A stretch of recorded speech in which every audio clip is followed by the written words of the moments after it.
Hi guys! Magandang araw! For today's video ay samahan nyo kami sa aming ganap nung nakaraang linggo. For the lakad na naman nga ang mare nyo. Nag-decide na kasi kami ni Daddy na isama si Yael sa aming pagsimba. Kalimitan nga ay so online lang ako uma-attend tuwing Sunday nung pinagbubuntis ko si baby. Naghanap nga din kami ng church na alam namin na magiging komportable si Yael habang nasa loob kami. Kumain na nga din muna kami ng aming tanghalian pagkatapos naming umattend ng worship. Isa nga din ito sa maituturing namin na pinakamasayang araw para sa amin. Kasi yung dating hinihiling lang namin kay Lord, ngayon ay kasama na namin na nagpupugay sa Kanya. Pagkatapos nga naming kumain ay umuwi na rin agad kami. Pagdating nga namin sa bahay ay nagbukas ako ng mga in-order kong gamit ni baby. Una ko ngang binuksan ay itong Tupperware na lagayan ng pagkain niya. Simula kasi nung nag 6 months si baby ay nag-start na siyang kumain ng solid food. Minsan kasi pag gumagawa ako ng pagkain niya ay napapadami ang aking gawa. Wala din kasi akong ibang Tupperware dito sa bahay. Kaya minsan pag sumusobra ang gawa kong pagkain niya ay nasasayang lamang. Natutuwa nga ako dito sa nabili ko kasi secure talaga kahit ilagay mo sa ref. May rubber nga din pala ito na panlagay sa takip para hindi talaga pasukan ng hangin ang loob. Pwede nga din ito na lagayan ng puree niya sa loob ng 2 araw. 3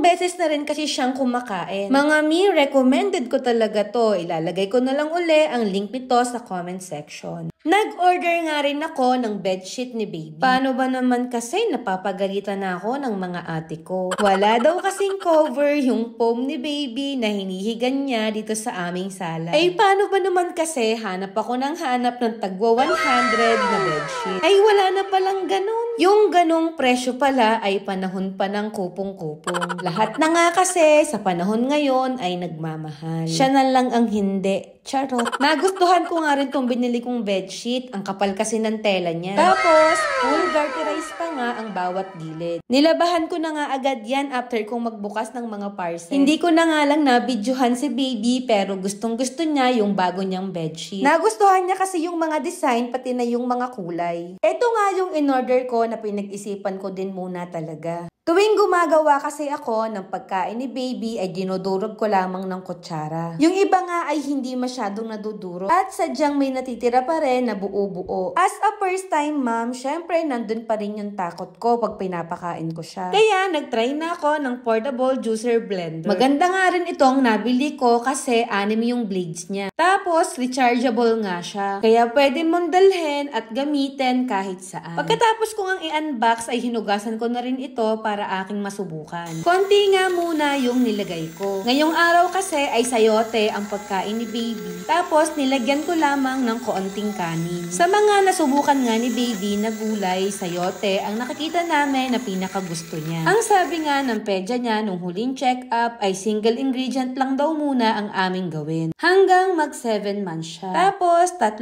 araw na yun lang yung kanyang kakainin. Para daw makita kung magkakaroon siya ng allergy sa kanyang mga kinakain. At yun, satisfied mommy, wala nang buo-buo sa pagkain ni baby. At ayun lang ngayong araw, salamat ho!